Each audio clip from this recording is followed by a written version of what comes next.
Hello, everyone. Welcome back to Court of Swords, episode 78. It's been a year. I don't know. It feels like it has been with what we're waiting for to see how this episode goes. If you haven't watched or you're not caught up on Court of Swords, you'll notice right below Max's face, there's some question marks. I was advised to do that. I don't know why they're there. So, either. I don't like it. Yeah. So we're just kind of trying to figure that out. And we'll figure it out as a group. Because Max and Adam apparently have secrets. Featuring special guest, question mark. Exactly. Yeah, actually, the thing, guest, question marks. the thing I'm really excited about for this episode is that it's just a series of flashbacks to scenes from old episodes. We're just going to do nothing new for the next 4 hours. Nice. And everybody showed up. Isn't that a great idea? I'm excited. It's going to be great. It's going to be great. It's a clip show. Welcome to the clip show, everybody. Actually, that'd be really funny. That'd be a really funny thing to do. Like, you'd have to contrive it pretty hard on an RPG, but to be like, we could have done it with Nebula Jazz, to be like, cool, this is the clip show, and we're going to reenact scenes from earlier episodes, but only as well as we can remember them.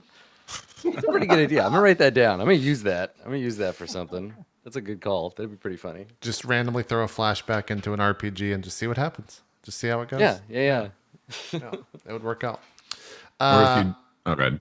No, by all means. What was... No, I was saying, or if you used a classic trope, but tried to fit it into an RPG like this of just, actually cutting back to those clips, like assign somebody to go back and get those clips, and in character, they're like sitting around a campfire and you're like, God, you remember that time? Like, what the fuck were we doing? And then it's we all just pan up and we're like, yeah. Oh, and it slowly fades over. Yeah, exactly. It'd be good. It'd be good. We will keep the intro short because I think there's a lot that will be happening. At least I think there's going to be a lot that will be happening in the show.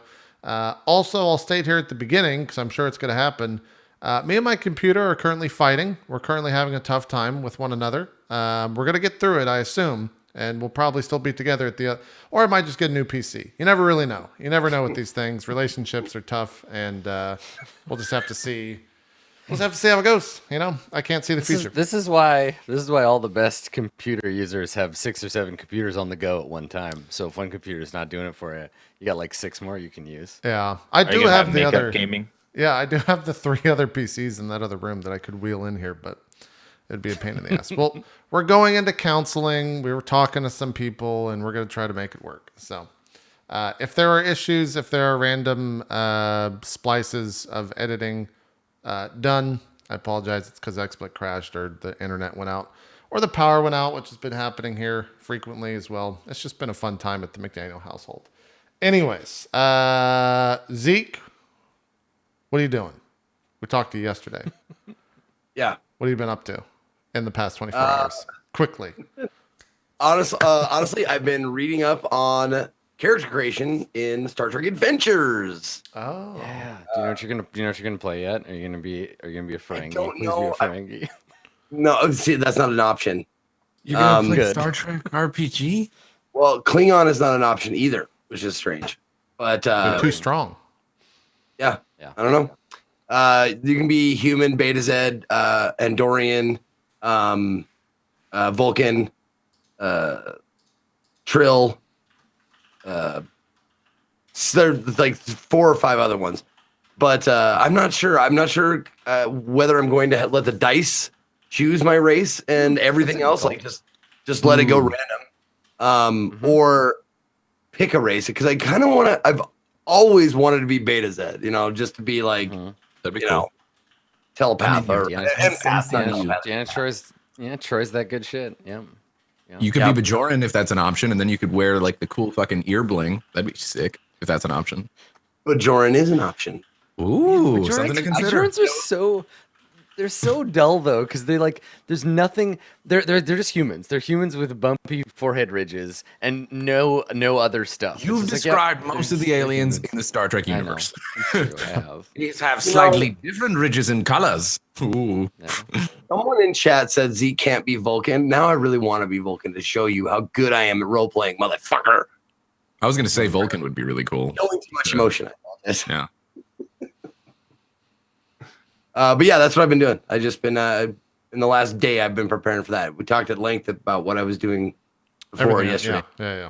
Cool. Frames. Sounds good. That's on the 25th. When does that show occur, Zeke? What's the date on that show? 25th. 25th. This Monday. Okay, there you go. So tune in. It's going to be running like 3 or 4 weeks. Okay, cool. Who's on that show, real quick? It's me, DJ Knight, Blue Jay, of course, GMing. It is Holly. Hold on. I got it right here. Commander Holly, Pumpkinberry. Yeah. Cool. Cool. Yeah, That's cool. So it should be a lot of fun. Yeah, check it out. It's on Monday. I want to probably be the captain. Oh God. Do you have to roll for ranks? yeah. How does that work? No, you don't have to roll for rank. I think rank is a choice. I mean, you can, but a rank is you can choose a rank. Like What happens it's if more you're just role playing with 4 captains and they fight over the Finish ship? 4 captains. It happens sometimes, JP. Sometimes it's a special mission. The Borg are fucking shit up, and guess what? They got to get the captains together because only they are trustworthy for special ops. Okay, you've seen shit. you communicate with the people that you're playing with. That's how you don't get 4 captains. How about that? Or sometimes there's a threat to the entire fucking, I could go on and on. Lord, I'm the captain, so climb aboard. Sometimes the captains meet in secret with their ships to be like, yo, what the fuck's going on with the Federation? They're like, yo, yeah, for real, what's going on? And then you don't know if they're already compromised. It's like that Captain Crunch, oops all berries. It's like the Federation, oops all captains. Jesus. All right, that's on Blue Jays channel rather. So if you want to look at that, yeah, on Monday. Mr. Adam Coble, what have you been up to? You were traveling. Where did you talk about where you were when you traveled? Yeah. I was gonna go to New York, but that had to be delayed. So I went to Oregon instead. I drove to Oregon. Oregon is awesome. We went to Portland for a day, and then we did the Oregon coast and went to the beach. And it's hot and it's summertime, and I don't want to go outside again. I'm done. I'm done with being outside for the whole summer. I'm not into that. Was it.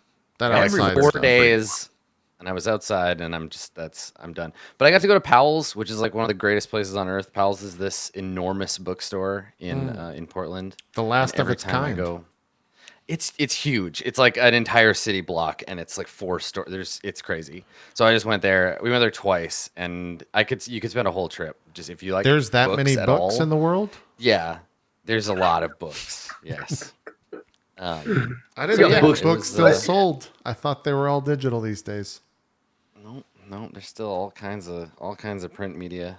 Strangely enough. That's weird. But yeah, that was. What if a that was fire the highlight happened? of That my place trip. is just doomed, you know? That's why we have insurance. That's why we have You insurance. guys tried to jump off. Yeah. No, Max, I may- thought you about might it, though. maybe you should fly to Oregon and see if they have a way to get out of there. Let me heal up and I'll be there, okay? Look, if they have a fire, you might just have to jump 4 stories and see if you can Don't encourage Max to jump off things. He's eventually going to break all of the bones in his body one at a time until he's just like fragile and shattered. Don't pick on the poor boy. I'm like that kid who thought he was a superhero when he was a kid and then just never got out of that state. Just like, I swear, I can do it. It's fine. Exactly. Five stories? Exactly. But yesterday, and then again today, because I had so much fun, I was playing Bloodstained. Not the new one. Well, it is new, but it's not the one you think it is. It's the Bloodstained Curse of the Moon, which is a Castlevania 3 style, like NES kind of throwback, like Shovel Knight. It's not Castlevania though. It's Bloodstained, not Castlevania. Legally distinct from, but mechanically identical to Castlevania, and it's really fun. I had a really good time. The game itself is quite short. It's like 2.5, 3 hours the first time through, and then you unlock additional modes. And I'm on the like brutal, ridiculous die over and over mode right now, and it's really fun. I made the mistake of tweeting, this game is easier than I expected. Oh, And shouldn't have done that. Never mind. No, Shouldn't have that done was that. the wrong attitude. Yeah. But it's cool. It's tied me over until the actual the Ritual of the Night comes out, and hopefully isn't like The trailers for that Mighty look Number rough. 9 bad. Yeah. Yeah, right. They look rough. Like, ugh. And the guys that it's tough too because Curse of the Moon is good, but the people that made it are not the same people. It's a different team. So it's like could still be terrible. Yeah. We'll see. I guess. We will see. We will see. Yeah, it's like $10. It's a good game. Yeah, it's like it's like an 8-bit classic Castlevania type deal. It's not too long. I don't think it's a couple hours, if I recall correctly. Yeah. But. Yeah. I think I'd put it at probably like by the time I'm finished this mode, there's like a boss rush mode. I'd peg it to 25, 30 hours max. Oh damn! If Okay, you do literally everything. Yeah. that's pretty good. I didn't realize that there was that much. We'll go Yeah, check. it depends that on out. I guess it depends on how good you are at these games. But yeah, it's not a breadth of gameplay, but there's like you repeat the same stuff in different ways with different characters. So yeah, it's pretty cool. Gotcha. Cool. Mr. Question Mark Man, how's it going? Are you better? Is your foot all healed after 24 hours? Are we done? Are you good? No, you're muted, so you still haven't figured that one out. He fell. He fell off his porch and he landed on his voice box. Such a and- mystery, this show. I was trying to role play the question marks there. You don't know what I'm saying. No, I'm not healed, oddly enough. My foot hurts still. What's the recovery period for something like that? About a month or so, 2 months. Okay.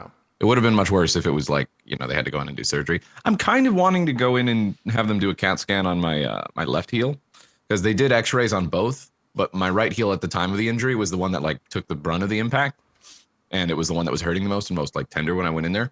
And he's like, I can tell your right heel's like really bad. Do you want us to do a CAT scan on? I should have said yes on the left one. But I think it's mainly just hurting because I've been using that as my functioning heel, even though it did still get like banged up and bruised because I landed on both. I don't know if I would want a doctor that would let me diagnose myself. No, it was not. It's not like that. It's not like that, JP. He was a real good guy. Well, I'm just saying, like, if he's like, should we do a CAT scan on your leg? Well, no, because I'm gonna look at that and go, it's an emergency. what the? I have no idea. I'm a patient. No. What the fuck? It's an emergency center. You go in and the doctor's like, I was thinking euthanasia, maybe. Well, doc, I mean, We could also. I mean, the wheel of what do you? treatment. We could. I got some heroin. We could do that instead. Which whatever. Like I don't know. You're the patient, man. You just Looks like you're getting a boob job. Jesus Christ. No, it's because it was an emergency center, so that way they're like, if you want, we can do a CAT scan. If not, if you want to spend the money. And I was like, well, it doesn't hurt as much as the other one, so we'll see how it goes, and then I might go back and get another CAT scan. They're not that expensive, so I'll probably go back there and just to double check. I still think the left heel is just bruised, and I think it's just more aggravated because under normal circumstances, say I just fucked up my left heel, and my right heel was fine, like. This one would be fine because I wouldn't have to use it as like my functioning foot. I think it's just been, getting irritated because I have been putting weight on it compared to the other one. So Sure. I'm going to take turns. My right heel is going to be good. And then I'm going to use my right heel. We'll figure it out. It'll be fine. I am getting better. Like there's still pain and it's annoying, but as far as mobility and not being able to walk around, like I am better than from like, the week or so or whatever it happened. Did you get those sweet pain pills? You know what I'm saying? I have no idea. Do what you you're talking do you got about. any extra? Do you have any extra? No idea. Over here. I actually haven't taken them today. $5 a pill, Max. $5. All right. Mail. Just put them in an envelope and mail them my way. Don't put a return address. That's how they catch you. Well, you already said it on the show. That's mistake number one. I mean, you should send me those Mike and Ike's. XSplit is gonna crash. There's no footage of this ever, so it just Right. That's true. That's fair. Yeah, this is all gonna be deleted eventually. So, Yeah. No. anyways. I've still been playing games and doing stuff. Just it's such a bitch to get up those stairs. I've been taking baths because it hurts to stand in the. I can stand in the shower, but it hurts. Woe is Max. Yay. Do they make crutches that can go in the shower? No. What? I mean, Didn't maybe. we talk I don't about know. this? Wasn't I talking about how the crutch has not evolved? There's no innovations in crutch technology these days. You figure that would be a big deal. Yeah. Same fucking thing. Look at this. Yeah. I put these pads on here. These are What the fuck, aftermarket. doctors? material- Crutches are I'm used sure every the goddamn day. the material they're made of has advanced. It's not like it's not made out of like wood. There's space age materials and the involvement of foam. We didn't have that when we invented crutches. Listen, give crutch technologists a break, okay? They're hardworking people. Okay. You know what's neat Used to about just be a tree branch. They're fancier. Yeah, now. that's right, exactly. They used to be just sticks. That's or what they we give just got- hipsters. Yeah. In They're Oregon, they adjustable. just hand you a tree branch and say, "Here you go." And they're, "Thanks, Doc." And start walking away. It's good. kind of cool that they're Yeah, adjustable. Y-shaped branch. Yeah, Yeah. that's good. What was that, And you Max? can pretend like it's a guitar. Oh. Oh, well, no. I was saying they're adjustable. That's kind of neat. You can if you're shorter, it goes from 5'10" to 6'6". That's the most advancement they've made in crutch technology right there. I like And I that. got I the like that the range. You mentioned the range of crutches. I'm like, well, better not break my leg because they don't make crutches short enough for me. Yeah. I mean, I'd be the guy going to the hospital and be like, "Excuse me, do you have any child-sized crutches?" Yes, thank you. Exactly. Good. These ones are They too tall have for me. smaller size crutches. I'm sure they do. I'm sure they do. These doctors that you so speak of. Anyways. I went to doctors. He's so Actually, the orthopedist that I went to, because they were so busy, I only saw a physician's assistant, but he's still able to prescribe stuff, and he's basically shut up. He's everything like an orthopedist, but he's not a doctor. He's still wearing one of them white coats. Whatever. He could have been a janitor and been like, "Yeah, that looks weird. Here's your pills." Actually, the place I went to is they're pretty well known around here in Illinois for bone and joint kind of stuff. Yeah. Well, that's good. yeah. That's good. I'm downplaying it, but yeah. Cool. Well, hopefully you start getting better. Hopefully you lose some of that pain in your other leg and it gets a little easier, Just keep taking those pills, Max. It'll make everything I good. actually really haven't been taking. I've only been really taking them as they say, as needed. Some people take them like every single, every time the time goes off. I don't like taking pills. Those are called addicts. Yeah. Well, no, it's scary. Like that's how a lot of people get addicted to pills. Like they I don't know. even. They get injured, and then all of a sudden they're like, "I like that pill buzz that I was on." It's scary. Yeah. It is. It's very easy, without a doubt. It's very easy. Mr. DansGaming, what are you addicted to? Darkest dungeon right now. There you go. Good answer. We were talking a little bit before the cast. Set them up and knock them down. Yeah. How's your run going? Have you had any any fucking bad Darkest Dungeon RNG yet? Yes, it happened just. I was doing the DLC second boss, the middle dungeon, and the boss had one tiny sliver of health, and it took 5 rounds for people to stop passing, missing, dodging, freaking out, they would just not hit just a tiny sliver of health. Jesus. It was the most frustrating 10 minutes of my life, but luckily no one died somehow. Everyone passed their death resist blows.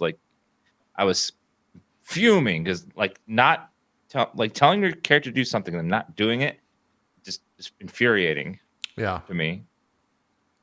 I quit that game on top when they nerfed Jester because of me. I like to say. So I don't play anymore. Finale Jester was fun. It was so fun and so broken, and I loved it. The collector showed up and he got one shot, and I was like, "This is great. It's great.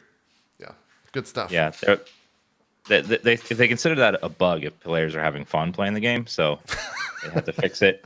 Yeah, they patch it real quick. This guy's too much fun. Too much fun. Let's go ahead and revert that. Make him crit some more. Yeah. Yeah, it's so interesting to think about the Dark Souls devs and the Darkest Dungeon devs where their goal is not so much to make a game fun, but to make it super hard, but just fun enough that you want to keep playing.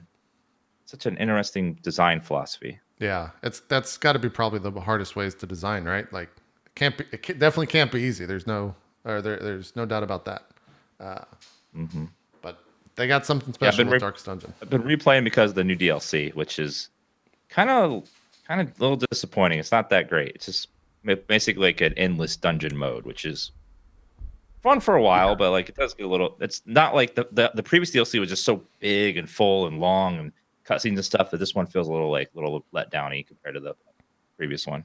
Yeah, it's also $5, so you can't be too mad. It's only $5. Yeah. So. Yeah, True. The end game. I think they need to work on some sort of because you go to this endless dungeon to gain this new currency of crystals, and then they give you this whole list of crystal trinkets and shit that you can get. But what are you going to use them on if you've already beat the Darkest Dungeon? So I'm hoping they have a super badass dungeon that they're going to come up with soon to Obviously, accompany you this use shit. them.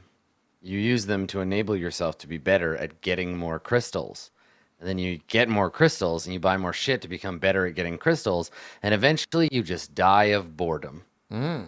And that's the end game. That's the That's real the true end game. darkest All dungeon right video there. Somebody Yeah. tweeted about this earlier today, and I saw it in passing, so I didn't note who it was. But someone tweeted that their problem with like open world or like that mode of games is that it makes the end game becoming bored, and that's a terrible way to end a game when you're like, well, I guess I'm just bored with this loop. I'm done. And then you have this like negative feeling at the end of your game experience instead of being like, yes, it's done. I did the thing. I remember this finished experience. And I feel that for sure. And that's what this kind of DLC feels to me. Like that feeling, Dan, that moment where you were like, it's fine. I was like, yeah, I feel Yeah. that loop can be really like, it can really grind you down. They need to like add a darkest dungeon, so like above the darkest dungeon, just to like The even darkerest dungeon. Yeah, Darker new is location, another island, or somewhere you could go beyond. Because like this whole game just takes place on this one island. Like they could totally do like a separate island. Yeah. It's even harder than the first one, having it extend the level cap and stuff. Be into it. Be into it. That's all for Darkest Dungeon 2. The darker dungeon. Yeah. Yeah. That's a Hardest good part idea. about making a sequel to this game is coming up with new narrator lines, because they've exhausted the thesaurus on all these different ways to say crit or bleed or. But do you really want new ones? Because like the current ones they're pretty good. I've heard them a You can have billion times. You almost don't all the current ones, but yeah. yeah, you don't really get They have to tired have of more. them. Boom, bang, bang to them. Yeah, exactly. Be good. That'll be good. Well, cool. That's our short intro. By Court of Swords standards, we usually go 30 minutes. So we only went We do, 15 here. 15 or very so. brief. It's short intro. We last left off with GassyMexican rolling a D20 and not rolling very well. Not rolling very well, no. Well, let's do goals for everybody who has a character that's alive. And then so I mean, everybody thinks there's going to be some kind of big thing, but what happened was that I told Max there was going to be a big thing, but I'm just going to make him sit here for the whole episode. She's like, "Can I play now?" No, shut up, Max. Shut up, Max. Hey, man, Successful if I get players to are sit- playing. If I get to sit here and watch, that's cool too. That's nice. It's a lot of All right, so let's do goals for Remus, Kalimat, and Yoji. So to recap, this wasn't. I mean, it remains to be seen, but it wasn't entirely a pointless endeavor to get us where we were. Right, Berg died in service of the greater goal, which was to get access to the Devil's Vault, to be allowed to stay in the temple, have access to the temple's higher levels, and then potentially make your way into the vault itself, because you're here to obtain the key that will give you access to the immortals and potentially finish the job on the city. So in pursuing that, you engaged with the purveyor of this place, an entity, a god of some kind, known as Petal, and she made a deal for Berg's passenger, and in exchange, you would be given access to the temple. You'd be allowed to stick around. So, what's everybody's agenda now? What's your goal for this session and I guess future sessions? Let's start with Yoji. So Yoji, you were working on your secret thing. Yeah. And then also you wanted to gain the trust of the people that you were with and help Remus recover or get through whatever's going on. Because Remus he's not having it and he's not doing so hot. Yeah.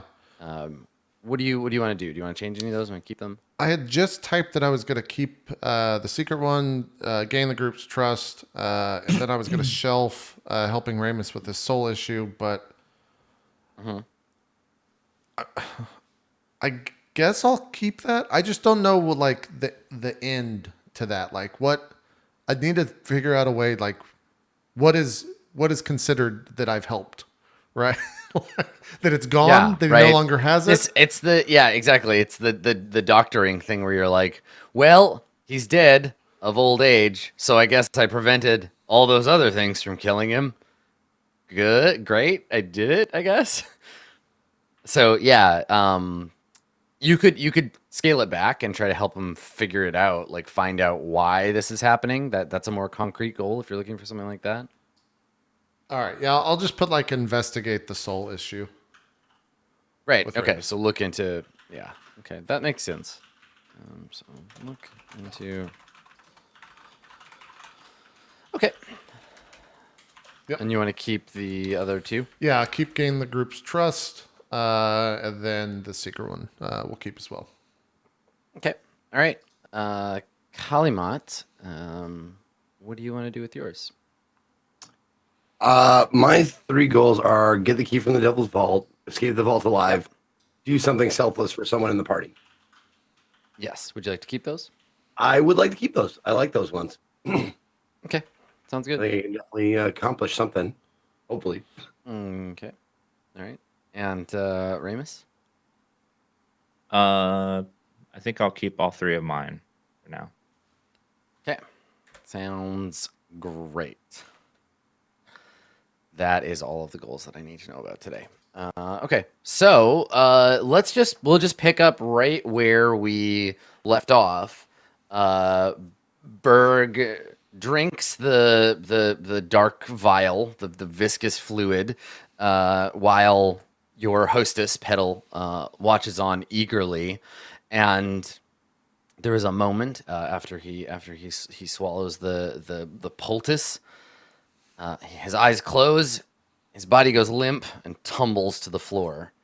Now, simultaneously, we kind of two things happen, right? So we see the creature Petal with her 6 arms doing some kind of like somatic gesture, some kind of like clearly ritual or magical gesture in the air, her lips moving quietly. She seems to be, if not casting a spell, performing some kind of like magical act. And so she's focused on that in the immediacy of Berg collapsing. While that's happening, what is Ramus, Kalimat, and Yoji? What is your response to Berg's collapse? I would like to make a check to see if I can tell what she's casting. If it's a prayer. Absolutely. Yep. Yeah, you can make a religion check. 23. Okay. 23. All right. So you listen and watch, and while you don't recognize the specific gestures outside of maybe like ancient temple drawings of like poses of like depictions of the gods, so like sacred hand signs that mean various things interpreted different ways, it's clear that it's some kind of divine magic that she's performing, though you don't recognize the gestures. And she is speaking in celestial under her breath. Whether she is praying or speaking an incantation, it's a ritual of some kind that's unfamiliar to you. You've never seen it before, but it is magical in nature. It's probably some kind of thing related to the spells that you cast, if not an actual spell in and of itself.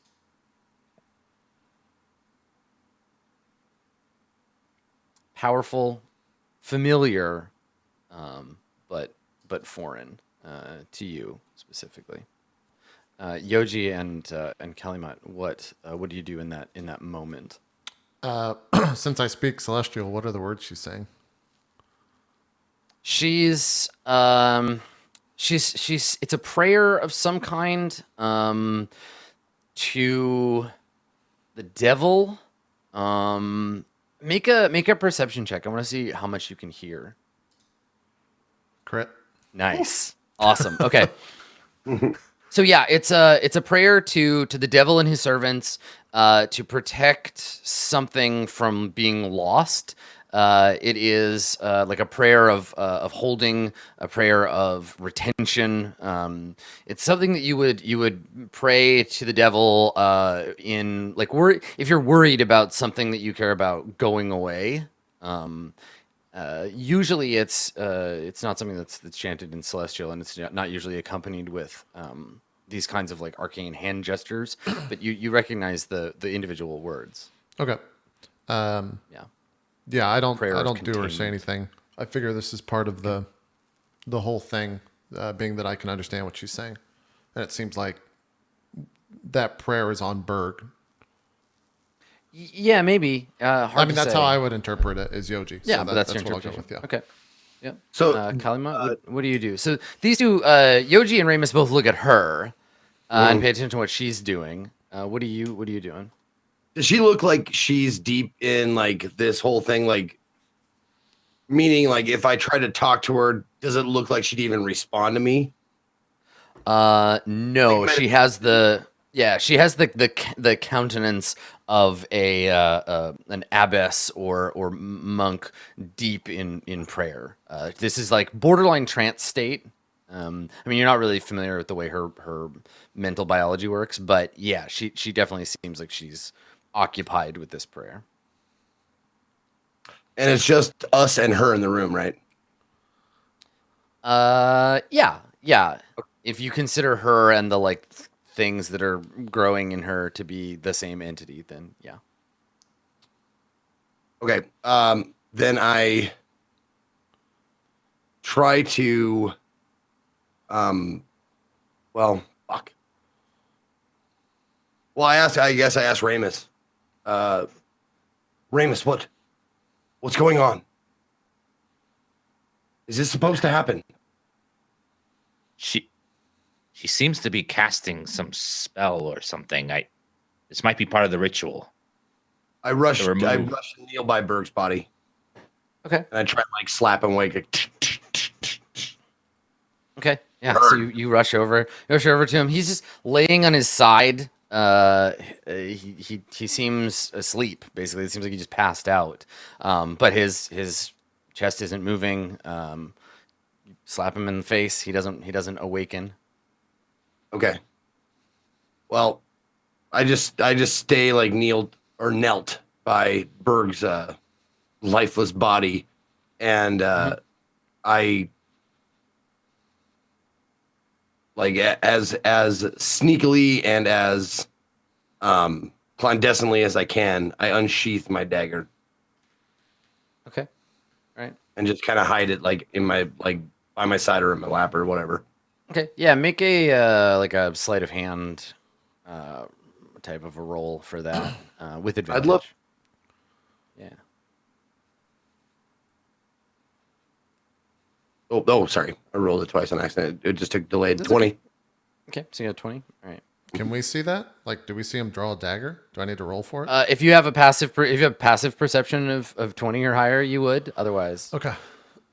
Yeah, I would have no reason to like look for that. So yeah, I don't. yeah. So it looks like Kalimat has rushed over to Berg's side, and is like trying to figure out what happened. Now, So quick question, the Adam. yeah, sure. As far as like, because I got to power up the poison on the dagger. Mhm. Do I have any reason to know if I do it, like, will it last for several minutes or a day or a week if I power it up the first time? I mean, you're attuned to the weapon, so you know how it works. Let me take a look and see. I think it might just be like the next time. Let's see. Oh no, it remains for 1 minute or until you attack with it. Okay, so I'll power it up for 1 minute or in preparation. Sure. Yeah, it doesn't require anything but mental exertion. So. Okay. Okay. So the snake-tailed woman has she's got her hands in front of her in a gesture of supplication. She's picked up a bell with one of her other hands and is ringing it in concurrence with her praying. She's used two of her other hands to light an incense, like a censer, and so the room, you can smell this kind of like musky kind of ritual incense wafting from her as she is finishing her ritual. But yeah, you have an opportunity to do something else. It's like you're not even there. Like she's closing her eyes, or when she has her eyes open, she's like looking up. She's in the midst of this sort of trance state. So yeah, Right. if there's anything you want to do, you're welcome to. No, I'm just prepping because I mean this could be part of the ritual or whatever's supposed to happen, as far as like, helping Berg out. I don't want to interrupt it if it's gonna help, but I'm ready to fucking stab some people if shit goes awry. Is she still chanting the same Okay. words? The prayer is continuing. Yeah, same it's same thing. it's not a loop, but she hasn't repeated herself at all yet. But she has she's continuing to repeat or like there's ritual phrases. She's going through a whole prayer. Okay. All right. Yeah, I'm assuming that this is all according to plan thus far, so I'm not saying anything. Okay. Right. Ramus, anything for you? I think I'll just watch her. She's obviously casting something higher than my level of knowledge. Yeah. Okay. All right. So she finishes speaking. She rings the bell twice, claps her hands together, and it's kind of like a shocking sound in the otherwise quiet room. Claps her hands together and then sets the bell down. And you see one of her hands seemingly like pluck from the air a like a crystal. It looks to be like an amethyst. It's like purple and transparent. There's a faint light glow to it. The amethyst is maybe like 2 inches top to bottom. So she just kind of like closes. It's like watching a magician pull a coin out of the air. She just like, and then she's holding it and she smiles slightly. And she puts it in her mouth. She swallows it.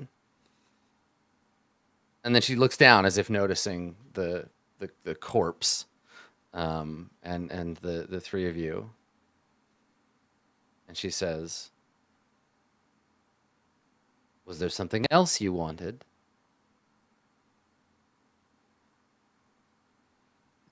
Is he just gonna stay dead? She looks at him. "I'm sorry about your friend.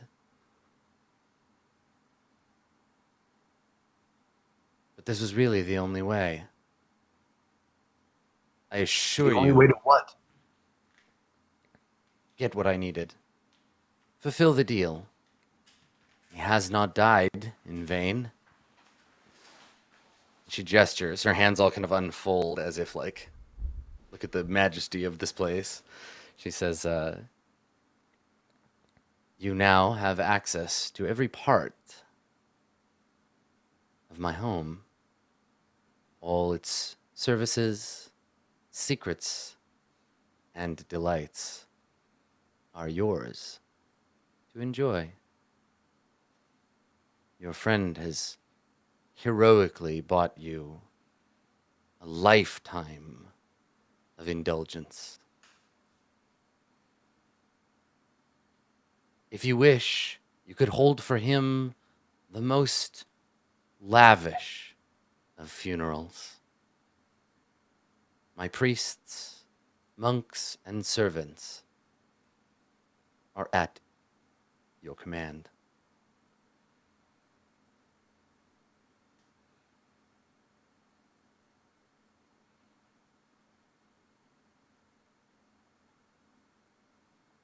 And then she just Are you looks at saying you. Berg won't come back?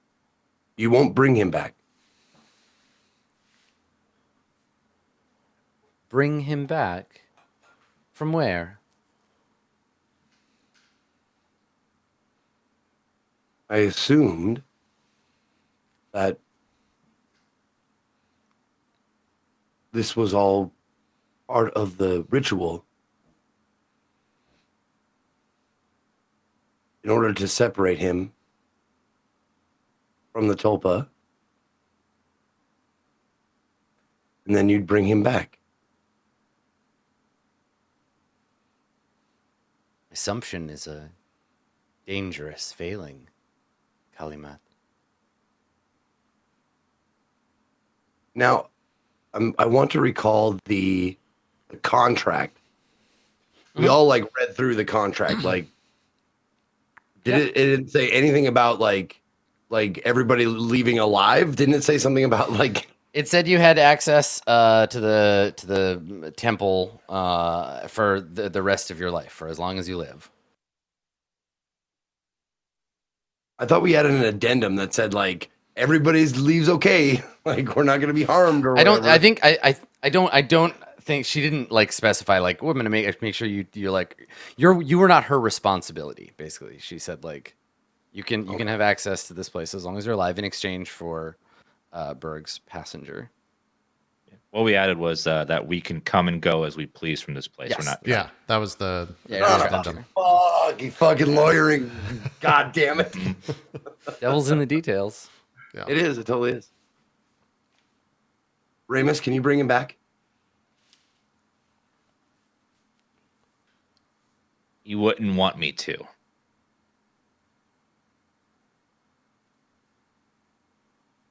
You would rather stay dead? Yes.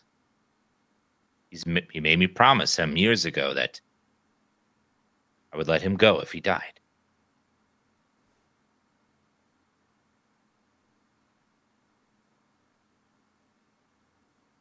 And I turned to, I'm sorry, I forgot her name. Petal. I turned to Petal. Petal. Yep.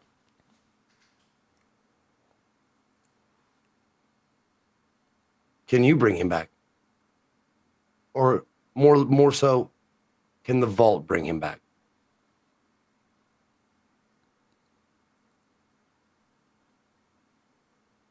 She shrugs non-committally, like, I guess, probably, if I felt like it.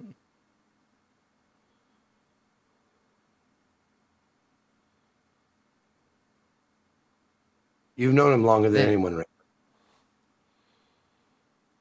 What would he want us to do? Bring him back? Seek revenge? Leave it be?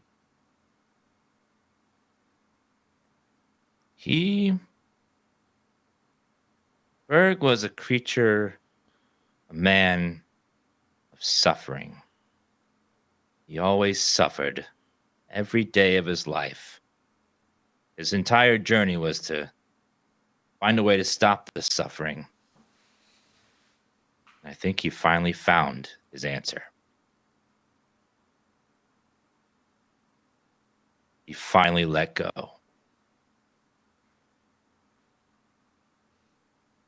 And she smiles when you say that, and says,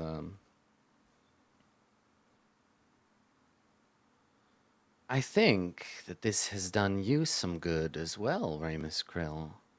You understand now the lesson of the tower. It is not all fire and destruction, but oblivion. Letting go of that which we believe we cannot let go of. Your masters will be pleased when I tell them of this."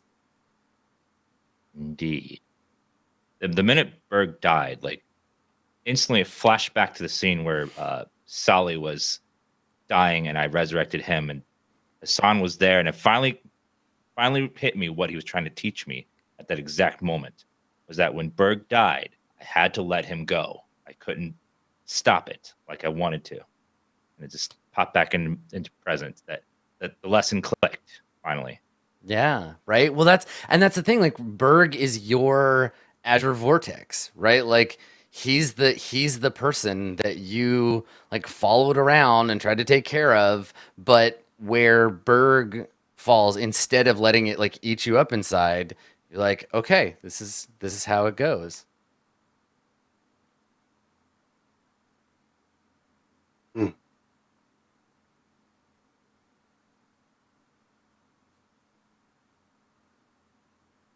I'm at a loss.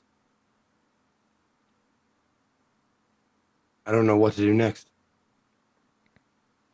Petal laughs, and not cruelly, but like you've said something absurd, and surprised her, and she says, "I don't think I've ever heard anyone say that here. Not knowing what to do next. You are in a house of infinite experiences. Go and explore. I will attend to your friend's body when you know in what way you wish to dispose of it, return to me.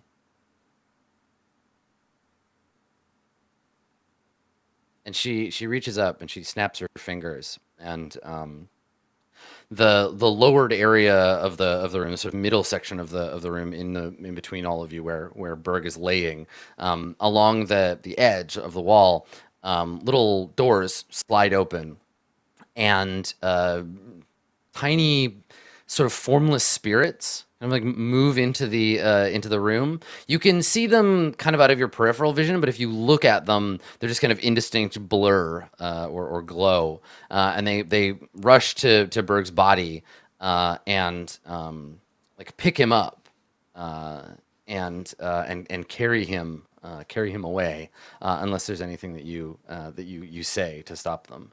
They take his body somewhere into the temple. Before you take his body, I trust his personal effects will fall to us. Of course. She says, "Would you like to take them now?" Yes, I would. Okay. So you see his body lower, and they kind of like scatter a little bit. Mm-hmm.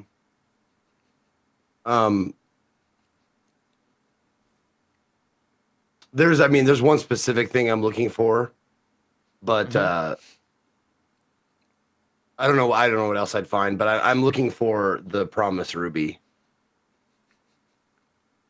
The one that Agni gave you? Yes. I think Ramus has that. Oh, okay. Ramus, do you have it? No, I don't Berg see it had on. Okay, all right. Berg should have had it. Okay, that's fine. Yeah, you can find him. I just wanted to make sure it was accounted for. Yeah, so you find you find what you would expect, right? Like Berg has his armor, he has his pack with its supplies in it. He has an empty javelin case. He has a single tucked into tucked into his like into his clothes somewhere, like hidden away. He has a slightly mussed long black bird feather. He has his shield. He wasn't wearing it, but he has a mask, like a metal mask in the shape of a celestial lion. Yes, he has a. Yeah. He has a well-loved blowgun, and then of course his hammer, and that I think is sort of the last thing that you find when you're like looking over his stuff, right? It's like he was on his back and he would have fallen onto it. So when you go to like you turn him, yeah. So the hammer has reverted to its previous form. It's a long-handled sort of Chinese-style warhammer with a rounded end that is covered in sort of sigils and depictions of the ancient Emperor Fei in battle against the Amara's army. But it looks like it has aged like 1,000 years in a moment, right? Like it's all tarnished and there's rust grown over its surface. It looks like at a glance, it looks like garbage. Like if you didn't already know kind of what it was, or had heard Berg and them talking about it, you wouldn't recognize it. But it just looks like a big heavy piece of trash. He also has a lute on him, which might be of interest to you. Max, anything I'm missing that Berg would have had? I think that's most. If I think of something, yeah, I'll let you know right now. But Okay. I think that's kind of it. Oh, right. I'm pretty sure he had a very crumpled drawing of Azure Vortex, like really, really crumpled up, like crude drawing of Azure Vortex. That's like decent for Berg, but his remembering of what she looked like, and he's had that for a very, very, very long time. Yeah. Okay, cool. Yeah, and I think in the moment, like the shot here, reinforced by the soundtrack and kind of the way that it would be shot, you see Berg in repose, right? Like this is a Berg who is no longer he's not plagued with nightmares. His body is a mass of like scars, right? His tusk is chipped and broken. His back is lashed with ages old scarring from his youth. He has the big scar across his chest. And he's an old. There are not a lot of old half orcs, especially ones that have seen as much battle as Berg's. And so you are looking at the body of a man who should long ago have been broken by his suffering, but who continued to live to layer scars over scars. And now you see him peaceful in a way that you have never seen. You've never seen Berg before.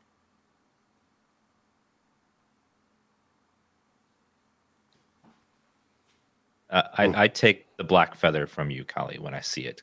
I instantly know what it is. Remember when he picked it up. I give it to you. Not a fight.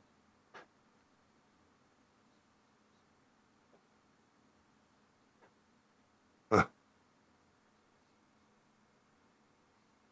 I thought I would feel more sad.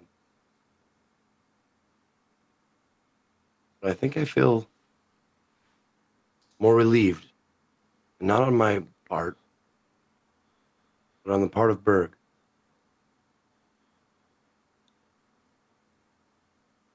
You're right, Ramus. He was constantly tortured and in pain. It feels like he's finally been released of the last shackle that held him. Indeed. It's that fine line between what you view as murder or compassion to a man that helps someone in their own life. All about perspective.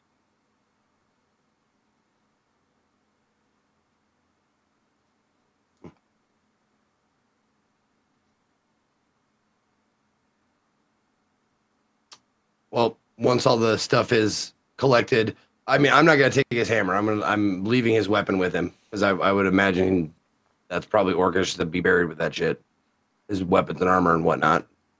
So, I mean, the things of note that I took are the ruby, his loot, and the crumpled drawing of the Azure Vortex. And I'll probably ask Ramus about that later, what it means and what it is. Okay. So once she senses that you have you've finished with your moments of the body, Petal signals for her spirit servants to take it away. And then she says to you, whatever you desire here, simply ask a member of the clergy and they will bring it to you. Food, company, anything.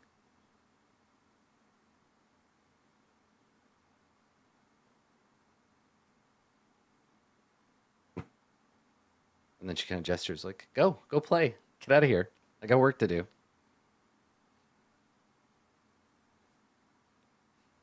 I leave.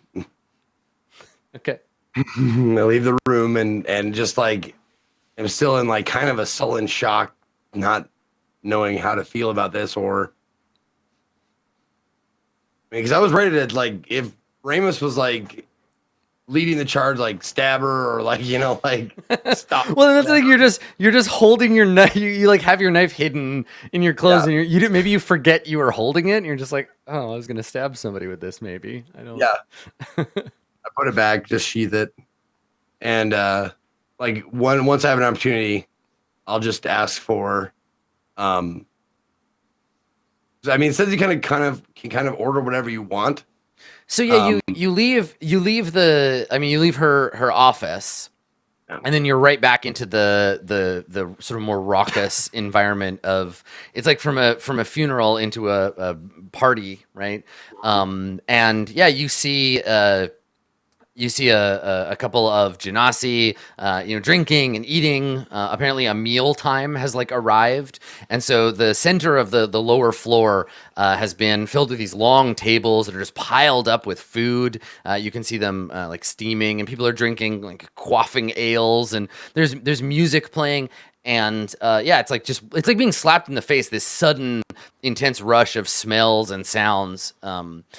Compared to the general quiet of her office. So you step out, and there is this moment of like kind of shock.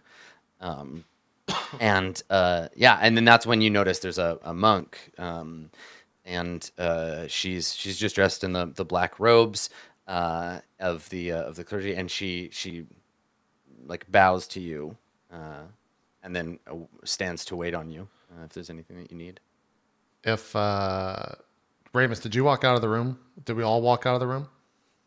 I'm still in there because I wanted to ask her something. Okay, I think I stayed in there as well. So maybe calling out was like the one that walked out to. Okay. Yeah, I totally walked out, Okay. and because I have need of drink. Okay. Yeah.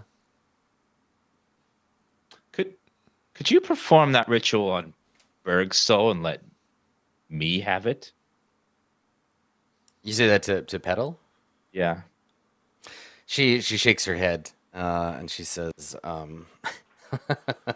"No, Berg's nature is not in my purview. This little thing," and she like pets her stomach, and you can see the kittens like playing with the amethyst, like batting it back and forth to each other. She says, "This thing does not belong, and so it is mine, but there are gods responsible for souls once they're separated from the body. I am not one of those gods." Well, it was worth a try. I'm in need of one myself. She nods as if she already kind of knows about that, and she says, "Yes, Ramus Krill, your days are numbered. Go, make use of them while you still can." And walk out of the room. I like turn and wait till Ramus leaves, and then turn around and like reach into my bag and pull out a piece of paper. It looks like a contract note. Is there any fire in the room? Like candles or yeah. anything? Sure. Okay. Yeah, I walk over to one of the candles and like light the piece of parchment on fire. I think as it starts to burn, you see like just like a crude drawing of Berg, and you see like the TED at the end of it, and then an infernal. I speak to Petal and say, I just say thank you for doing what I could not, and I just like walk out of the room. Yeah. You Yeah. And motherfucker. she just bows. She bows her head, smiling, and then you walk out, and we see the last sort of bits of the burnt paper lying on the floor, like crisping and curling up. Dirty. And then I like walk out. And I put my arm around Ramus. We'll find you a soul. There's got to be one here.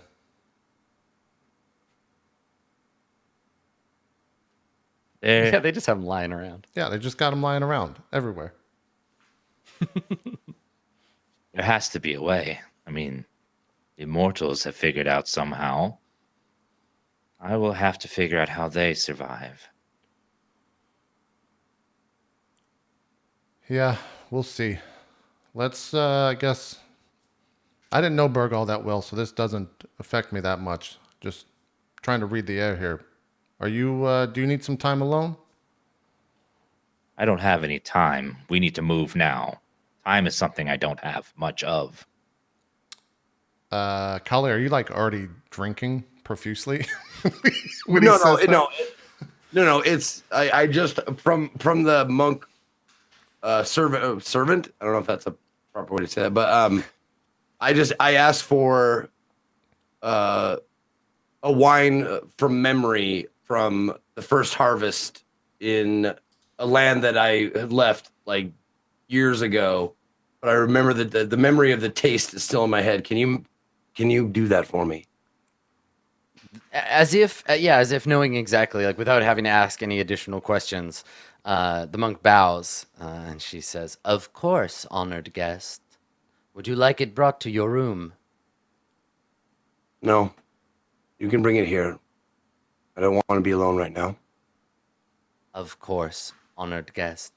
And for you and your friends, and she reaches into her robes and she draws out three like wooden, they're lacquered red wooden like kind of toggles. I don't know, they're like a piece of wood with a hole in it, and then they have a white rope strung through them, and they have a character for the devil on them.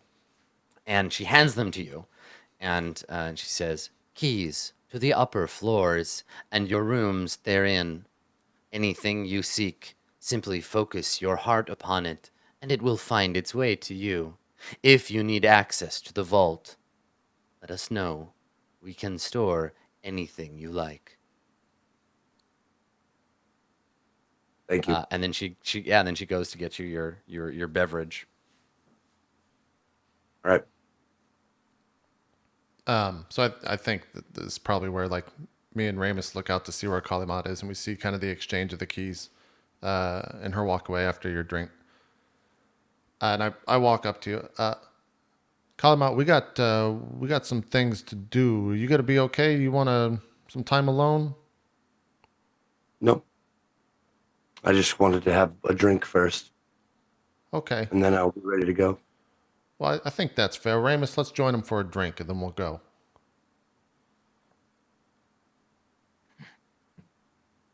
You boys go ahead. All right, don't get in too much trouble. And I like sit down next to Kali. As Ramus, I assume, walks off. I just don't want to drink because it doesn't taste very good right now. Just Yeah, right. Exactly. I totally misunderstand that as a character and as a player. So Ramus, you leaving? What are you doing? I just see you kind of standing just- there. not very thirsty. Just you boys go ahead. All right. I mean, I passed one of you a key, one of the wooden things on a rope. what is this? What I think it is, Kalimat? Yeah, it's the key to the upper floors, and also the key to your whims, I suppose. Focus your heart on this talisman, and supposedly whatever you want will be brought to you. I'm guessing within reason. Or I mean, maybe without a reason. This isn't a normal place, but we'll see. Anyways, let's get that drink. What do you? I'd like look to you. What is that? Oh, has the drink been brought back? Yeah, I think that maybe you don't notice, and so you're just like, "What's that?" And then you turn and you see the monk, holding a tray with a bottle, an unlabeled bottle of rice wine, and some small ceramic, beautiful black lacquered ceramic cups. The summer after my parents died, I had the sweetest wine I've ever tasted. I thought of that wine. I drink it. And you see like my Yeah, eyes and close. and Just- yeah, and when you drink it, you can taste the slight saltiness of your own tears. You can taste the like autumn air. Like it's not just there's something about the wine that is like triggering those memories for you. And yeah, I think that like Yoji and Ramus, you see like a tear well up in Kalimat's eye when he takes a drink of this rice wine. While those two are drinking, I walk off by myself to a place where I just see a blank wall. Mhm. 'Cause I want Okay. to try something. Sure. I reach inside and I take out the ivory key, and I just focus on wanting to the door that this opens. I want the door that this opens to be on this wall in front of me. Okay. So the you have your eyes closed and you hear it first. Like at first nothing happens. And we don't see anything. We just see like a close up of your face. And then we start to hear scratching. Right? We hear this like scratching sound. And you open your eyes, and we see you open your eyes, and then we see the wall, and the wall has not changed. There isn't like a door here suddenly, but there is a beautiful like charcoal etching on the wall. It looks like a map. The map contains a proliferation of rivers, right? We see rivers like black, it's all in black, rivers of black ink drawn onto the white of this wall. You can see there is a western ridge of familiar looking mountains. You can see the ocean to the east and the south. It's a map of the Court of Swords. And there is a temple in the Riverlands that is drawn in another color of ink, in a red color of ink, and you can see that the symbol for temple is there to draw your eye. And while the devil can't take you there or give you the door, it can show you where the door is. And now you know. Thank you. This place does work. It sure does. Make note of the location in my head. Right. Yeah, it's been added to your mini map in your quest log. Yeah. Okay, cool. Yeah. So there you go. I think back over at the bar or wherever me and Kalimata are drinking, he's like still sipping and puts it down. Would be okay if I partook? Please I like sit. grab one of the drinks or grab one of the. She brought multiple glasses, right? Yep. Yeah, she brought 3 cups. Yeah, I grab one of the cups and pour, and taste it. I assume it just tastes Okay. like really nice wine. No, it tastes like loss and longing and nostalgia and sadness. It tastes like Of my own or of Yeah, someone like- else's? someone else's, but you feel it as though you were them.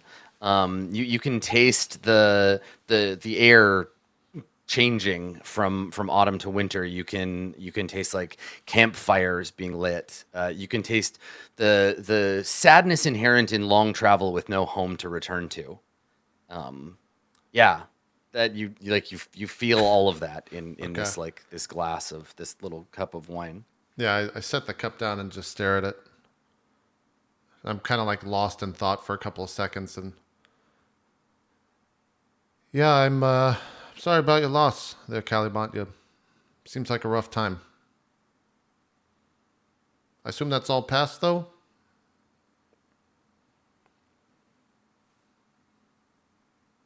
Have you ever felt lost? I mean, everyone feels loss. A heavy loss? Sure, yeah. You want me to summon some up for you? You can taste it if you want, apparently. This shit's kind of crazy. Does it ever pass? It's always there. Like a mole on the back of your neck. You forget it for a while until you scratch over it. I mean, I think some people can move on, but not you, apparently. You should work on that. The past is the past. Don't let it define you. You can shape you, but it's not good to stick around. I like taking another Perhaps- big swig. Perhaps the next drink we order should be one of your memories. A happy memory, perhaps. I'm gonna have to think on that for a little bit. And I like put the cup down and just kind of stare for a second. So how's this work? You just think it and it appears? Is that what you did? Yes. Conjure up a memory of your own. a time when you were joyful, happy, something of that nature, and what you drank at that time, whether it was water from a spring or an ale, a wine, rainwater, whatever it was that you were drinking at that moment that you were happy, and it will be provided. All right. I close my eyes, and I think back to when I was just in the forest with my father, and he was teaching me how to like shoot a bow or something like that. And then you can hear a woman off in the distance like call back, and we'd look back, and there's like a house there or something. And it's just times where I like learned to hunt with my dad. Then I opened my eyes, and I would assume there's like some water from the creek or something that we would drink with dinner. Yeah. So there would be like another monk had arrived and placed before you a bowl of like a clay bowl of clear water, and so it's just sitting there. You want first take? It's happy. It's what you wanted. I would be honored. I put my half-drank glass of sadness wine. Sadness wine, yeah. Nice. Bummer juice. I put that away for now. Just slide it down, and then I take the bowl and I pick it up and I take a big gut. So when you pick it up in your hands, it feels like reaching into a cold stream and drawing a rock, like a stone, up from the bottom. It feels like a stone from the bottom of an icy stream. The water smells, before you even get to bring the bowl to your lips, you can smell the smell of fresh rain on trees, the smell of damp grass and earth. And when you drink it, you taste you can taste the like the inside of a water skin, right? The sort of leathery taste of a water skin, this cool, refreshing feeling. But you also feel, and I don't know how this gets magically, it compelled you, but you feel the hesitant approval of a father figure, the deep pride tinged with sadness of a mother watching her son become a man, the fear of a boy trying to impress his father, and the tension of a moment at which life and death is at stake, right? That this moment of hunting, right? This proof of manhood through violence. And it all comes like washing over you as you feel the water flow into your stomach. And you see, like, all that happens while I'm taking this big gulp. And then when I move the bowl away from my face, you see a huge smile appear on Calumet's face through just streaming tears, just like tears of remembrance and happiness, because for a couple of reasons, it feels guilty to have this happiness feeling right now after such a tragedy, and also because of my parents being dead and remembering like I'm possibly like the last one of my kind, or and that's there is. I think there is that feeling for you where it's like being reminded that not everyone shares the same pain as you, and watching someone have something, even in the past, have something that you maybe can barely remember, if you can at all. And that absence is felt all the stronger, despite feeling all the positivity in it. You know that it's not yours. Mm-hmm. And I put the bowl down and I put my hand on Yoji's shoulder and I look him in the eye. Thank you for sharing that with me. I think I needed it more than I realized. Yeah, sure. No problem.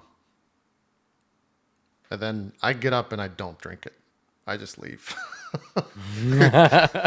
Interesting. Okay, so yeah, we see your reflection as you look down at the bowl in the surface of the ice cold like spring water, And then you turn around and just walk away. Yeah. And you hear a little like a little just a very small laugh from me, like that's that's how you're gonna do it. Okay, cool. Can I, Ramus? You still in the room? Yeah, I'm just looking at. Yeah, I mean map on the room wall. itself is huge, right? Sure. Like there's this central hall where everybody is drinking and talking and laughing and playing games and enjoying their kind of first level revelries. And you can see Ramus. Ramus is just like on the other side of the Staring at a room, wall? just staring at a blank wall. I walk Yeah, up just to kinda him, like- completely misinterpret the situation. I'm like, yeah, death, it's tough, Ramus. I'm sorry for your friends, for your loss. It all makes sense now when you look at it. Well, I mean, I'm glad you're understanding that, but sometimes it doesn't, you know. Death's an odd I thing. know, like I was lost, but now I know exactly where I need to go. I know the truth was there the whole time.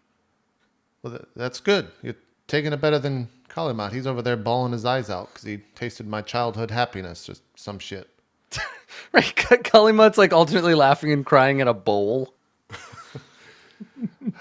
What's the next course of action here? Looks like eventually the Court of Swords, but you have other things now. He died for us to get to a very specific place, and we should go there. Yeah, the vault, I assume is what you're saying? Yes.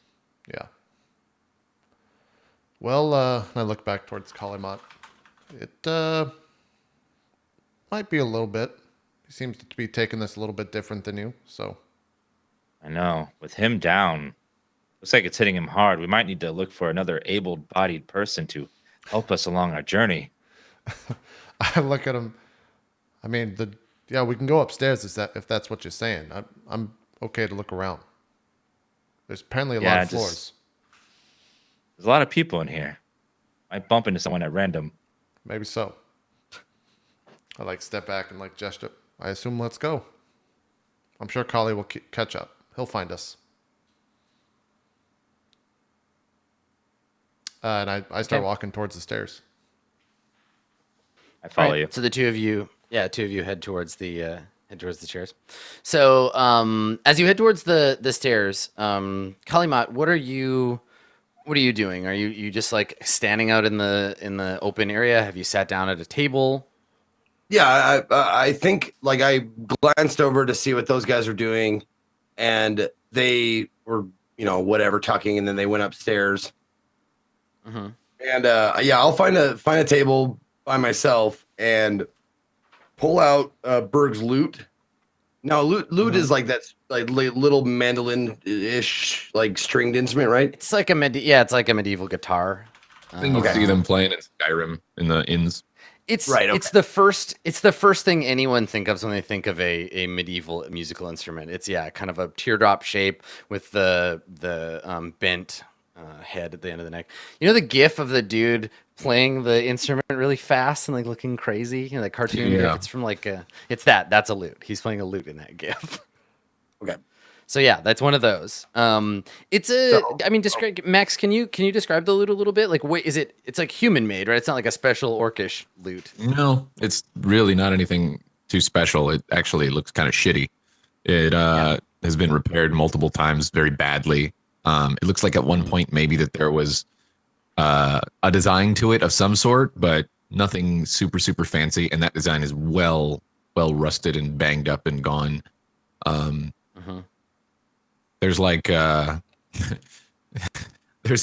looks like just scribble to you at first glance, but when you look at it harder, you can tell that it was Berg trying to scratch his name into it at a very early age. That's awesome. It takes it. Yeah, you have to look at it closely in order to understand that that's what it is. But yeah, it's very battered. And I mean, I might even like use comprehend languages to see like, oh, okay. No, I pull out the lute and examine it like he said, and I see all the imperfections and Berg's scratch name in it, and then I take out the pan flute that I got, and I blow a note in each one, doot, doot, doot, doot, and I start tuning it. And that's Okay. what I'm doing.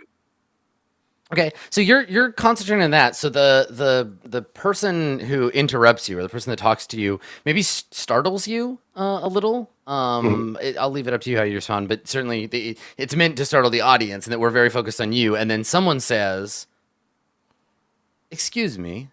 I'm sorry. I was lost in thought and music, I suppose. And you look up, and so you're sitting at one of these tables, and there's the empty seats around. So you look up, and we see there's a androgynous figure. They're wearing traveler's clothes, but they don't. The clothes look like a little too big for them. This person is very lithe. They're quite tall, and pale. They have a like a headscarf like wrapped around, so you can't see their hair. Slightly almond-shaped green eyes, and they're wearing clothes that look scavenged or like a little too big for them. And they have a belt, and the belt is worn, like it looks like it carried a weapon on it, or multiple weapons, but this person is not armed. And they look down at you, and they're like, "Is this seat taken?" And gesture. Be my guest. Okay. So they sit, and they say, "Do you know how to play that thing?" Not yet. And they say, "The lute is an overrated instrument anyway." Are you here alone? No, I am not. Well, I'm at this table alone. Well, no longer. And they smile, and I guess probably introduce themselves. So they reach out a hand, and Now, one second before we continue, like the description of this person. Can you like, for me, the player? Can you like? Is there a race that I could like equate it to? Very, very like delicate human. Their coloration is whiter than you've ever seen on a human anywhere before. Okay. Yeah. But I can't see any like defining like ear features. They don't or have, yeah, they don't have like horns or anything. No. Okay, cool. Okay. So the introduction. Yeah. So they reach out a pale, long-fingered hand, and they say, "I am called Crate." It is a pleasure to meet you. I am Kalimat Al-Fida. I have not seen one of your kind in a long time. I suppose I shouldn't be surprised here. That makes two of us. But you have seen one. Once or twice. You are dragonborn. You have a keen eye. Or perhaps experience. Yes, I am.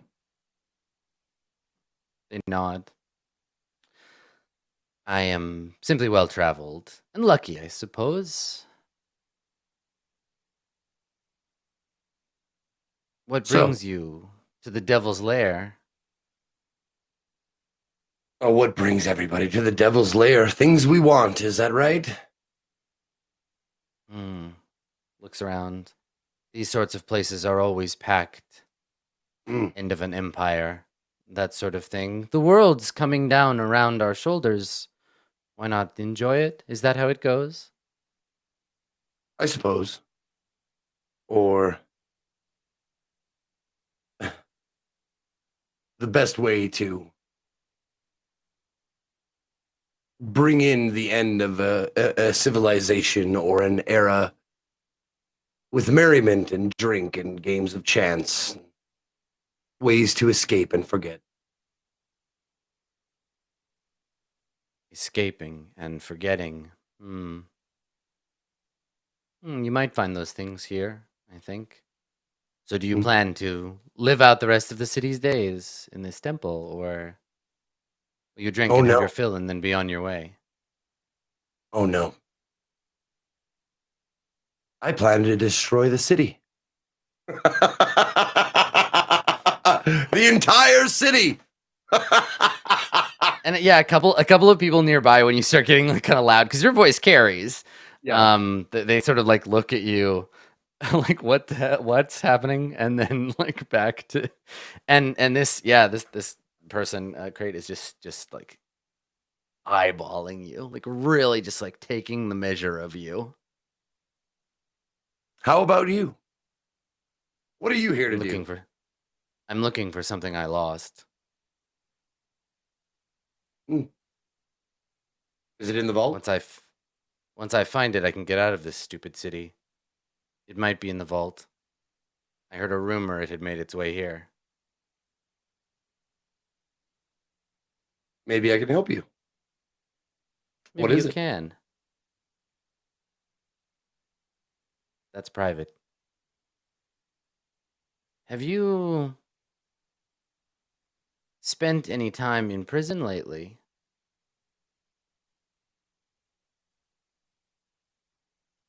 What did you say your name was again? He says, I am called Crate, among other things.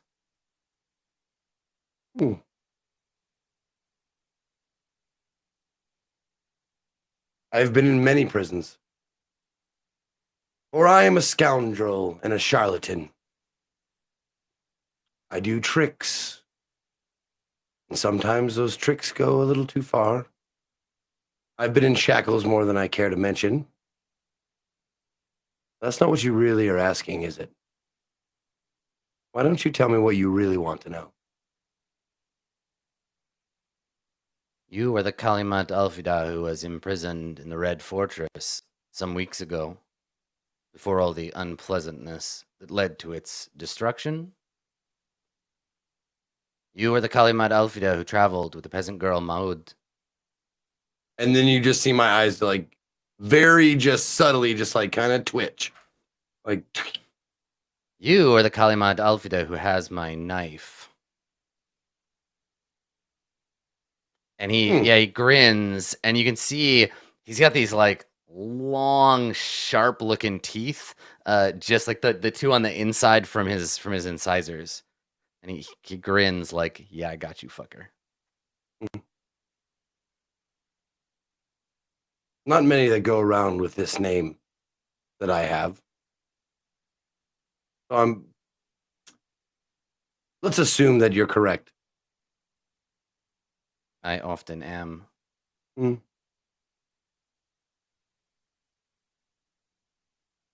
If I could find this thing for you, what's in it for me? And I think it's reasonable to say that your sleight of hand from before still holds. Like you have it secreted away. Like it's not just like, if I could find this thing, let me just adjust so you can't see it on my belt. This thing, I don't know where it is or have never seen. Like you have it hidden. I have a butt just- itch. Excuse me a moment while I take off this completely other unrelated knife and throw it in my bag. Well, especially since Yoji tried to steal it once, like maybe I would have like found a better place to keep it. Yeah, sure. So he says, I think I have something I could trade you for it. Something I think you've been missing too.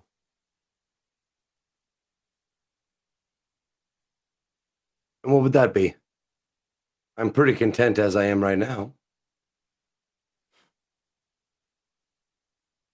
And he stands up and he says, we have a room on the second floor. Think on what you've lost. And when you're ready to bring me my knife, come and find me. Good luck with your loot. And he turns and walks away.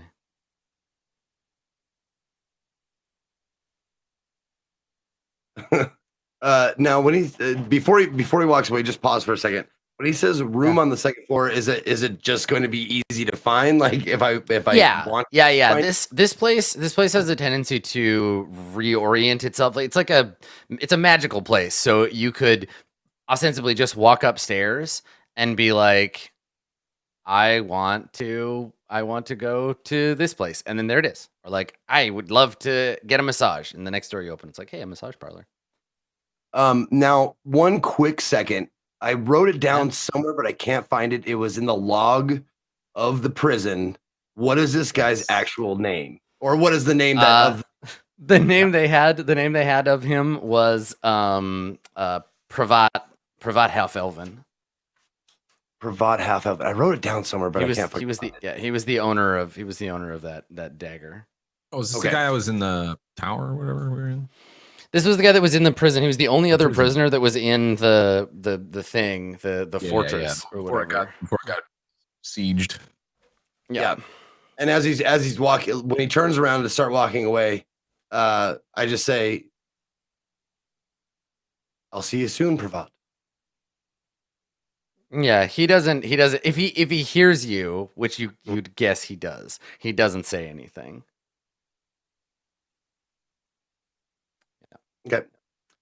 I think that's my cue to like get up. I'm done with the reminiscing and all that shit. I'm like, all right. I wonder what I'm gonna get. And so then I get up, put my loot on my back or whatever. With the loot. Just so for reference to like crate is a word for a kind of snake. It's Krait. Okay. You probably would have put that together from the teeth. Okay. But yeah. So though I did like and as Dan pointed out in chat, I did like that we had both a loot and a crate in the same scene. That's nice. Yeah. Loot and crate. That's actually the only way you can defeat him, you have to hit him with the loot. Yeah. You make him eat it, then you rip him open so you get the loot out of the crate. Loot crate box. So he's around somewhere here, and he has something he thinks that you want. So while you're doing that, Yoji and Ramus, is there anything you were headed for the stairs, right? You want to head? We were headed for the stairs. Yeah, we walking up to the second floor. Okay, sure. Yeah, so it's a multi-tiered sort of like pagoda structure, and there are rooms around the outside of a balcony on each floor that looks down into the central room. So as you go up the stairs in the corner, you ascend to the next level, but they're not dramatically different immediately upon your arrival. What is your in your heart? What is your purpose for ascending to the second floor? And as we pass the guards that wouldn't let us up the first time, I give them like a, well, guess who's got membership now? Ooh. Yeah, and they take it with a plum. They're just like, yes, sir, you're the best, sir. Of course, we're scum, as you say. Like they basically just kind of like they're like, yep, you're right. You're cool now. It's like you're a totally different person. They were like, oh, we only disrespected those losers that look like you from before, but you're different and better than them. Yeah. So you walk past them. They just acknowledge your excellence, and and you ascend these stairs up to the second level. So each level has its own set of stairs that lead up to the fifth and final, the sort of temple at the top. And that's the highest sort of ascended layer. But down here, basically just the further up you go, the more kind of intensely the devil's magic is at work. So these are mostly like private rooms, places where people who have access can rest and have things brought to them. If they don't want to mingle with the commoners, you still have to have access. But the people down below, so these are like private rooms. You probably will find your own rooms here on this level. Okay. So yeah, what do you do? Yeah, I think as we ascend the stairs, I'm probably going first. I look back. Ramus coming up. What are we doing up here? We just going all the way to the top? Oh, might as well look around since we got access to this private club as we're walking up. All right, yeah, fair enough. So I think we get off on the second floor and just kind of like idly walk around. Okay, yeah. So you see, I think you pass by a couple of monks, and they are carrying between them on a set of wooden poles. They're carrying a big like chest or a crate. As they walk by, they don't make eye contact. They demurely look down. And you instinctively, on being on this floor, you can feel like the pull of a magnet on a compass. You can tell which way your room is, so you could just go there on this floor. Okay, I think that's where we naturally end up, just in our wandering. Yeah, right. If you're just wandering, exactly, you get pulled to it like a. So there are 3 rooms, one next to each other. So three next to each other. Just simple like sliding doors. Who's the first to find their room? Like, do you both just are like, okay, let's get some rest, or do you just go to a room nearby? Yep. Dan, you have an opinion? Do you care? I don't. It doesn't matter to me. Yeah, I think we just kind of arrive at the rooms at the same time. Okay, sure. So let's say it's Ramus's room then. So Ramus, when you open the door, I just want to know because I'm going to ask you. When you open the door, what is Ramus's perfect luxury hotel room look like? Like if somebody made this room to be the best room Ramus Krill could have to occupy, what would be in that room? It is laid out like the high priestess of a temple, like just a manservant that was there to do whatever I need. Right. So you open the door.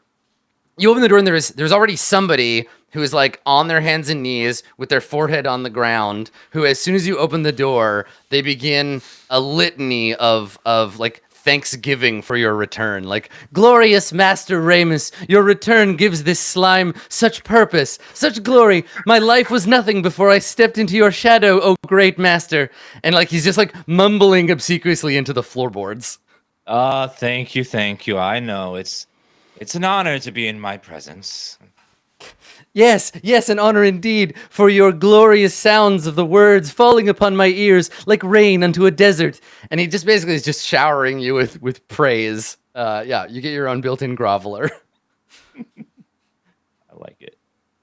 What does the rest of the room look like? So it's opulent, but in a like religiously opulent kind of way. Like, what's the vibe of the room? Is there anything like waiting for you? Is there like food or wine? What is that? It would be like what I would imagine the Pope's bedroom would be, just like lavish and just religious, but like too gaudy to be truly religious. Just like right, just extremely lavish. Love it. Sure, and it's not. I love how you said it's what you would imagine the Pope's bedroom to look like, not like actually the Pope's bedroom. So it's just this very like there's music from like you can hear a choir singing through a window that you didn't know was there, and there's like sunlight coming into the room, and if you listen closely, the choir is singing Ramus's name over and over in different tones and like harmonies.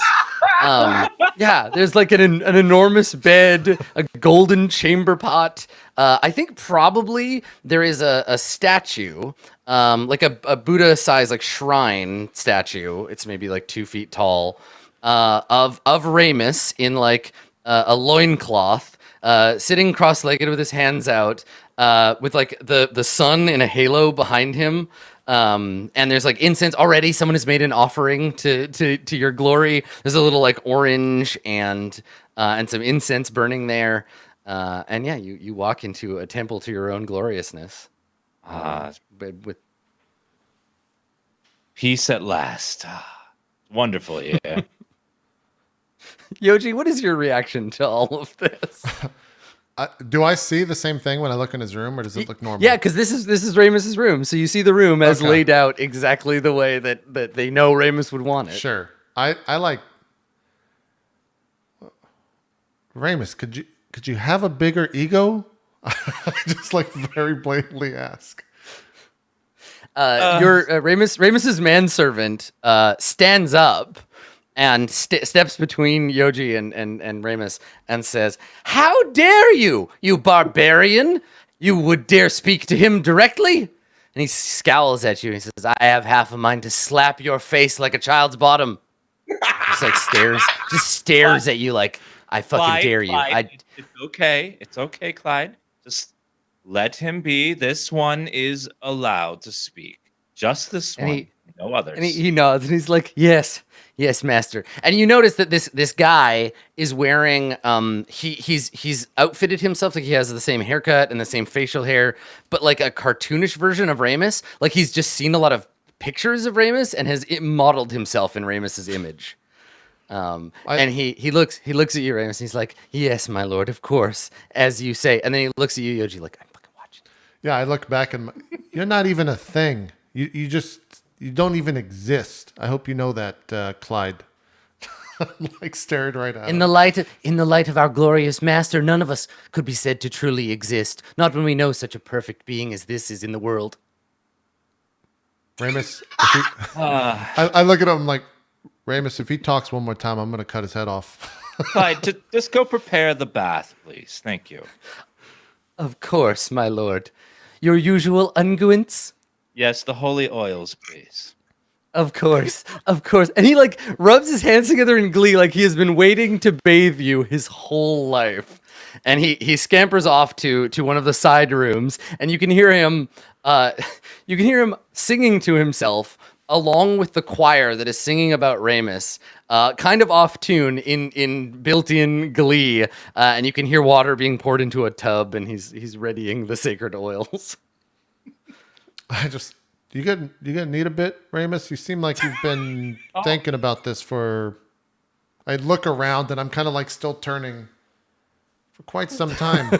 Well, it's not 5 stars, but close. Yeah. Right, because it would have to be just a little imperfect, because Ramus derives so much glee out of like nitpicking shit. So if it was perfect, he'd be a little disappointed. So there have to be a few things that are off so you can complain about them. Mm-hmm. There's like a painting on the So wall good. that's slightly off center. Yeah. The color of the drapes is a little too light for me, but Yeah, great. That's really good. You gonna stay here for a while? Because I can go. Well, I want to see your room. You saw mine. It's only fair. Oh, okay. I think it's this way. I like walk. I don't know, however many. It's probably a long couple. Yeah, you just, Yeah.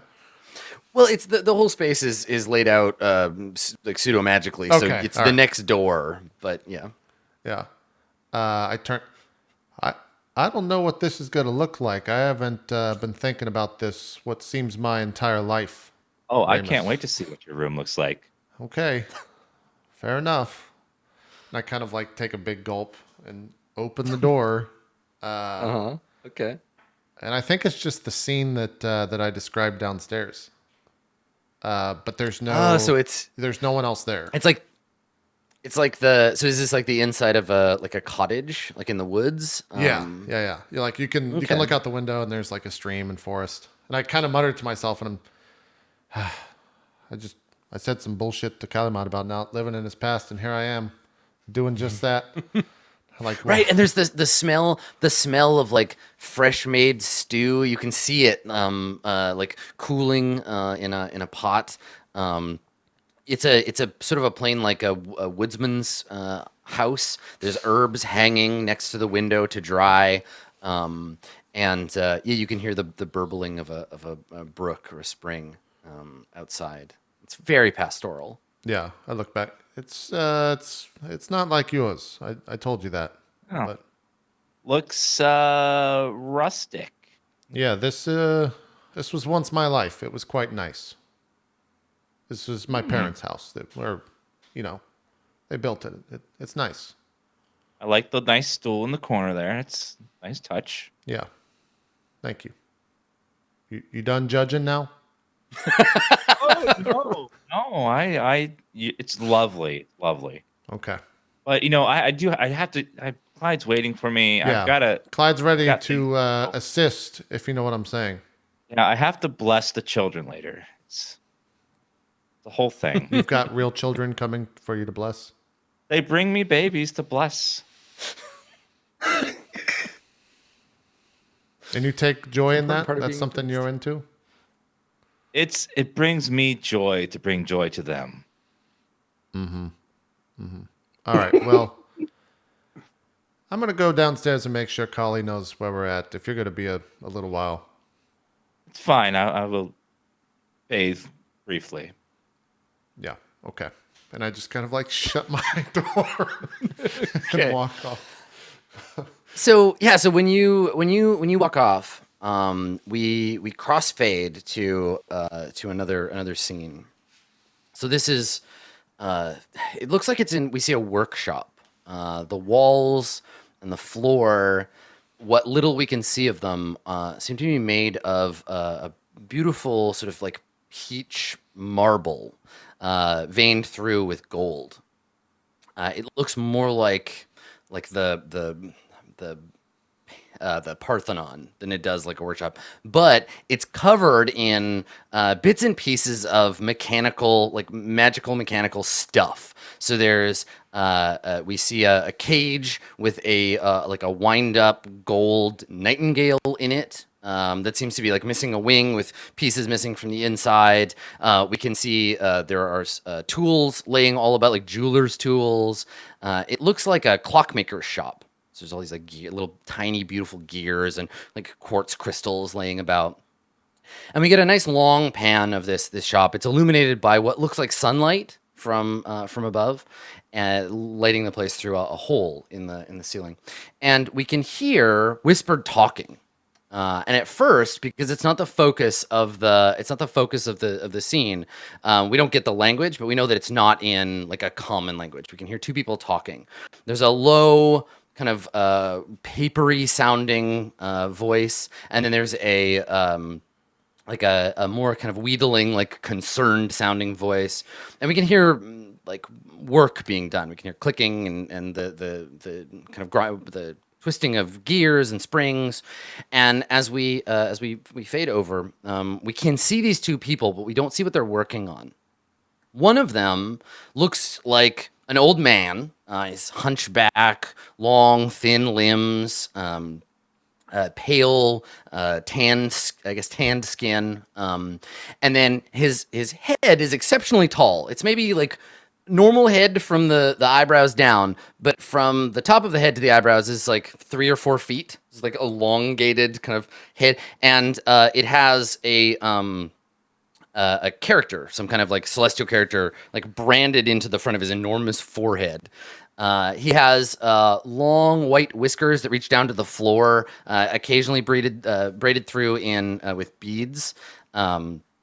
And he's wearing the robes of a like a court legalist or a like a lawyer from the Court of Coins, and his robes are this deep blue, and then you can see swimming in the robes, like swimming amidst the folds, these beautiful gold fish, like koi. And they're moving around in his robes, moving in and out of the folds. And he is standing back, wringing his hands worriedly, watching his partner work.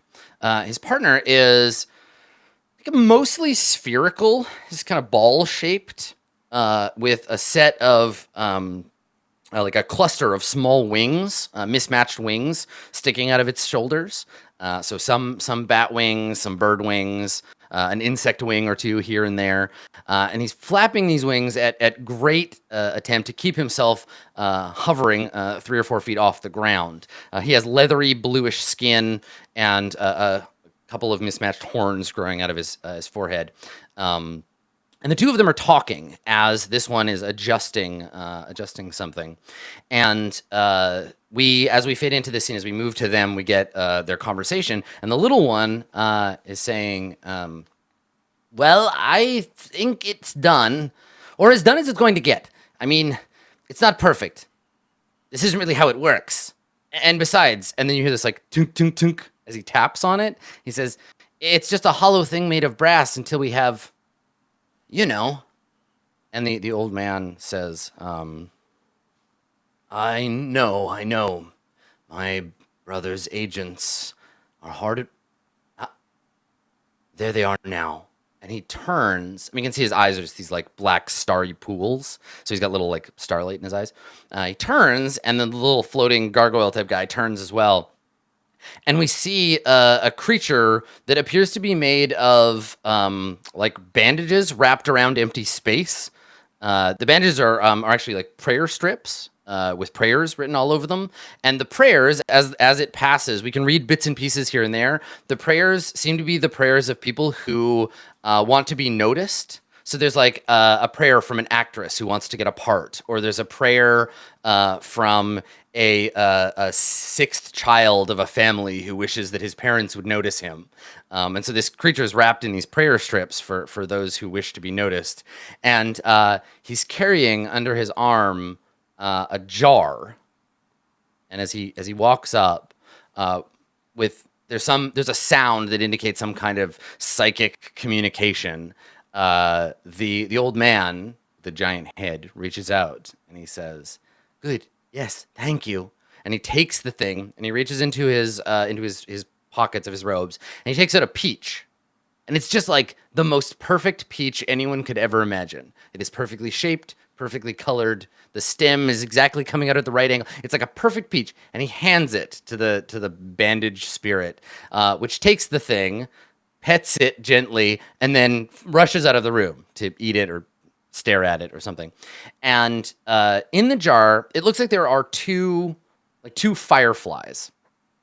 So it's a glass jar with a wax sealed plug in it. You see on it a celestial seal of some kind, and in the jar there are like two fireflies, two little balls of light. One is a pure white light. The other is gray and foggy, like a cloud. And they both look at it a moment. They hold it up and they look at it. And we get a cross pull of the focus of the camera to the thing that they're working on. And sitting in a stone chair, we see what looks like a statue. It has rippling muscles, 2 arms, 2 legs. It's wearing because it's built into it, a suit of like ornate plate armor. The thing seems to be made mostly of brass, but with bits of gold and silver. As we pan up, it has a strong square jaw with a tusked mouth. Its hair is crafted of black wire into a bun on the back of its head. And there are 2 dull emeralds set in its eye sockets. And in the middle of it, there is an empty, like an open panel with a bowl of water sitting in the inside of its chest. And that's the shot we see. They look at that. They're holding the jar. They look at the thing, and they share a glance like, "Is this really gonna work? I don't know." And as the tones of like Berg's theme kind of fade into the shot, we cut to break. All right, let's take a break. We'll be right back with part 2 here of episode 78 of Court of Swords in about 3 to 5 minutes. We'll see you guys then. Oh man.